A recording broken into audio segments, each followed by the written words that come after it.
โอ้ปลานี่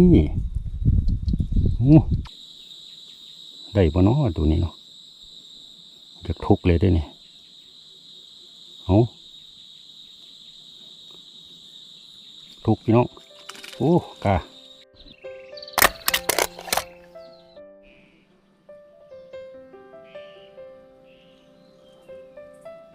สวัสดีครับพี่น้องมีลุงเก่งก็มาอีกแล้วไม่นับข้าไม่น้องทุกปากกาปลาขยงไม่กับน้ำท่วมไปละน้ำก็ขึ้นเรื่อยๆเรือกับย้ายหม่องมาจอดพี่น้องจากจอดป่าหินทั้งมาจอดพี่หยาดลมพายุมาหยาดเรือลมพี่น้องจอดไว้ที่เนินๆหยาดเครื่องจมเดี๋ยววันนี้ก็ได้ใส่เดือนพี่น้องนี่ได้ใส่เดือนมา10 กว่าตัวประมาณนั้นลองเบิ่งมันจะกินเห็นบ่ไปเฮาไปฝากน้ำฝั่งนั่นแหละฝั่งนี้กันบูมีฝั่งนี้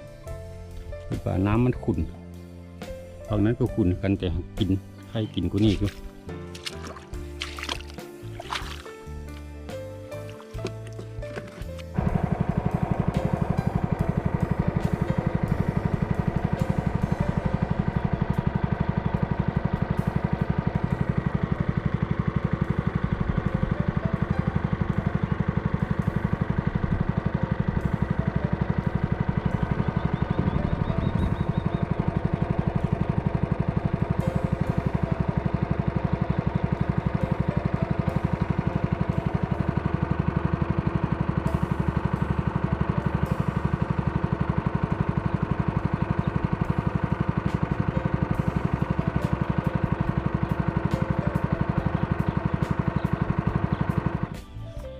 เราจะล่อมือไม้เดิมครับพี่น้อง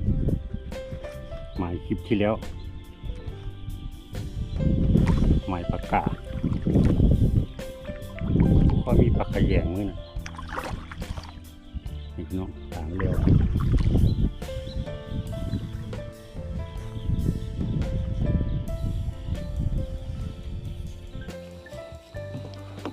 พี่น้องลองเขาน้ำตื่น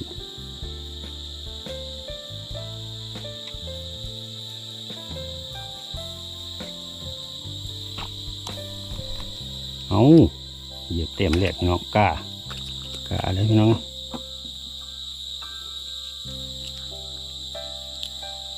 เอา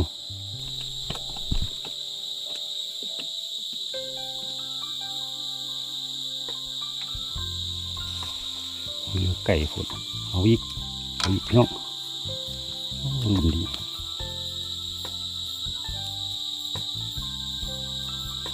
นี่พี่น้องโอเคอีกดูจุ่ม2 บาทกับ2 ตัวพี่น้องอีกตัวนี้ขายแหน่อยู่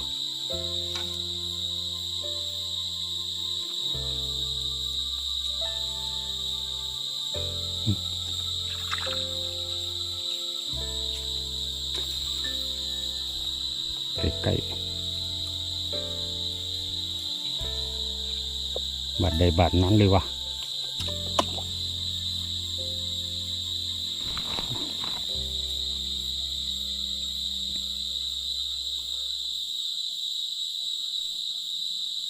นะแม่ปิกโอ้เกี่ยวนะเกี่ยว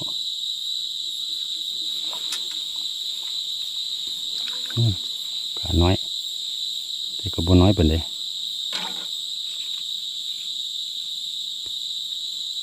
นี่หลายเนาะปล่อย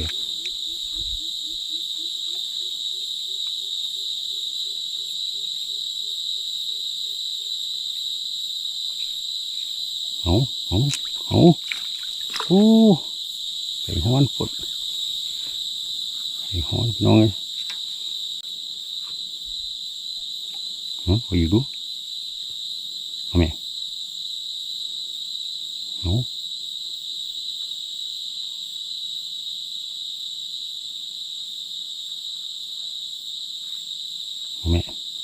จุ่มจุ่มจุ่มเรื่อยๆ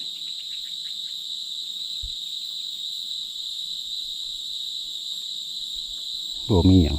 โอ้โหโอ้โหโอ้โหโอ้โหใหญ่อยู่พี่น้อง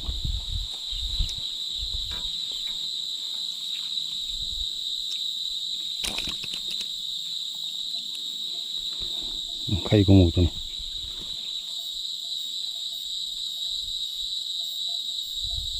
เอา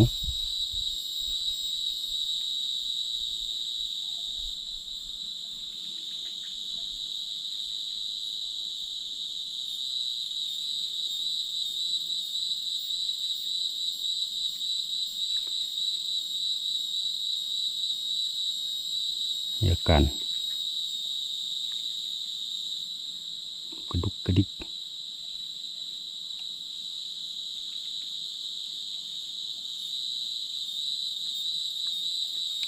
นั่นเนาะ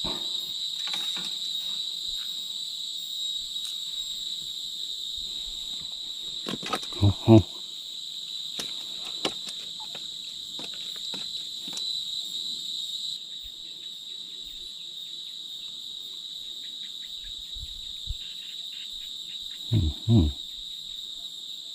ต่อไปนี้ทรงคืออยู่คงกืดให้อยู่จัดเอา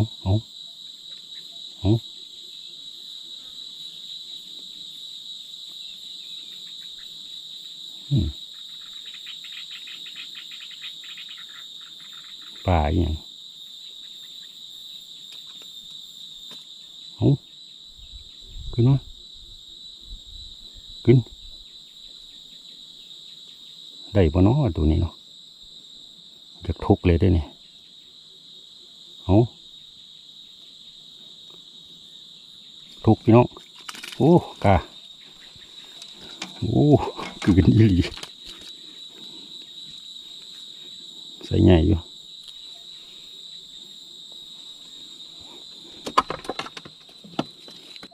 โอ้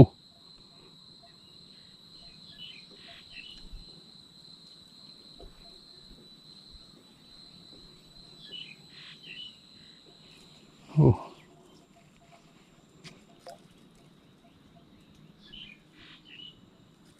ฮั่นโอ้โหได้ตั้งใจเสียวเนาะขยับปอมเบ็ดซื้อ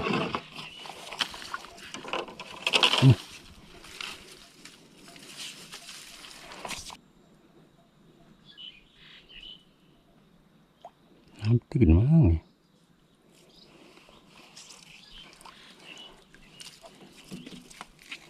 น้ำตื่นพี่น้อง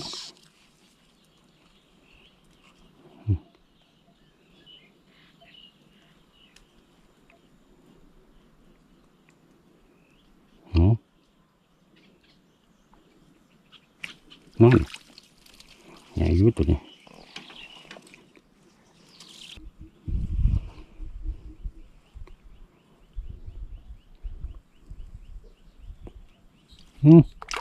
โอ้พี่น้องรุดแล้วเวียนไฟได้โอเค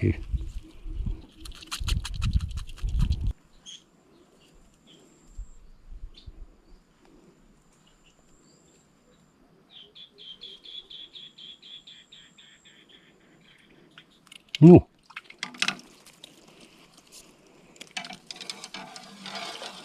ไล่ไล่แหบเลยพี่น้อง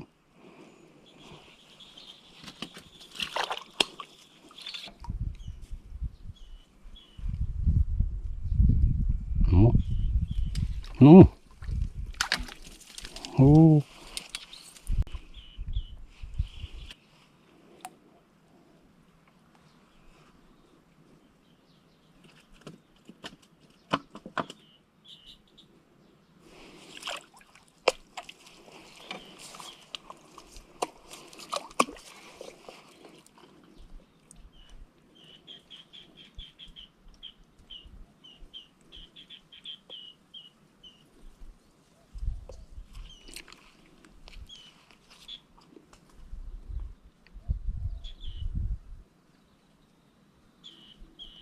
อืม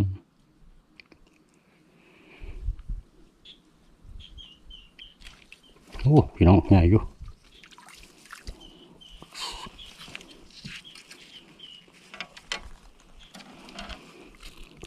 ตอดยิบยิบยิบยิบว่ามันปลาน้อยสิเนี่ย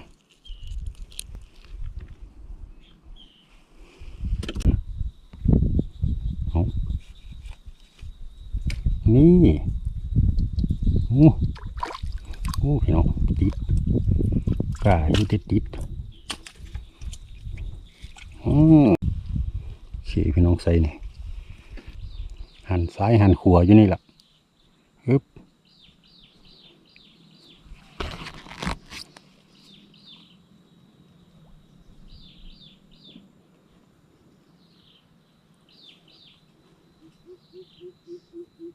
อืมติดอืม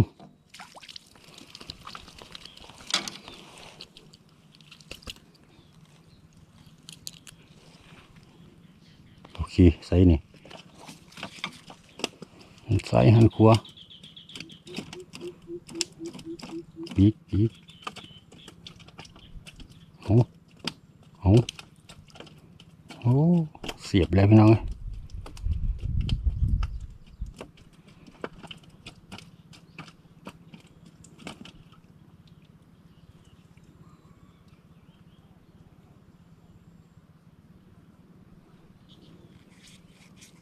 อืมอืมใส่สวยอยู่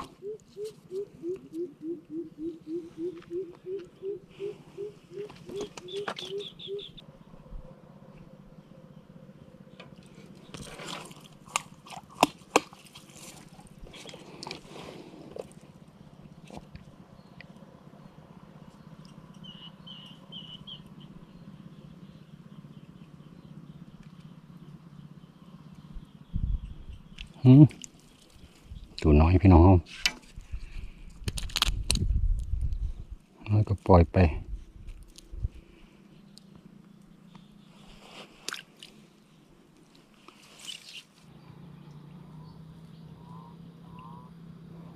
ลองพี่น้องลองนี่เข้า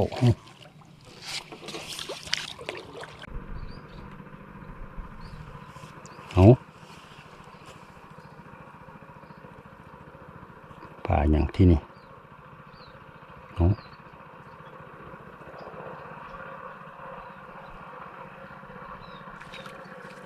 กะอีกพี่น้องวนตับเลยแบบนี้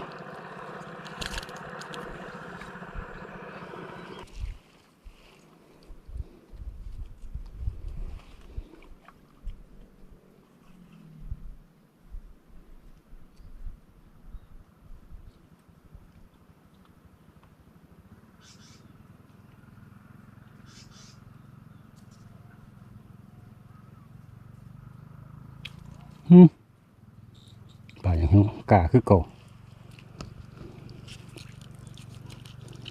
เดือดแล้วบัดที่นี่บุดเด็ด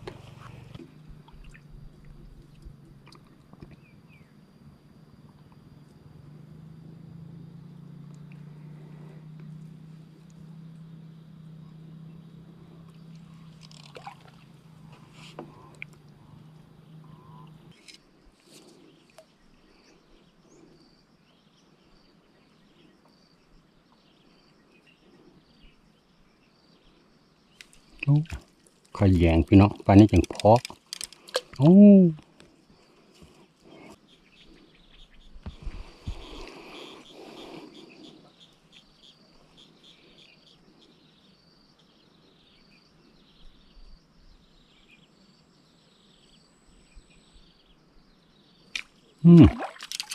โอ้กะ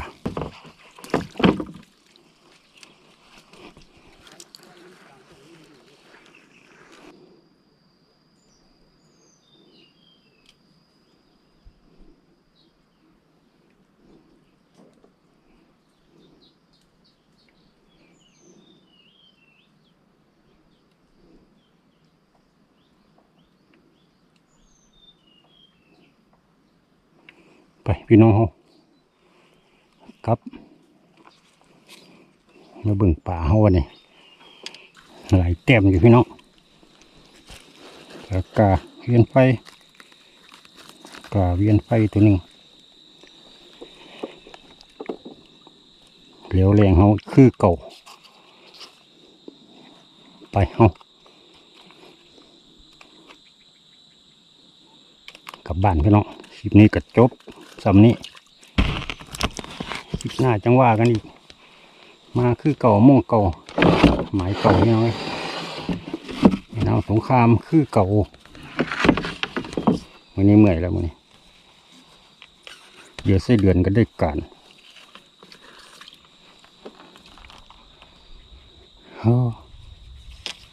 คนก็จีมาแล้วโอเคหมานอยู่มื้อนี้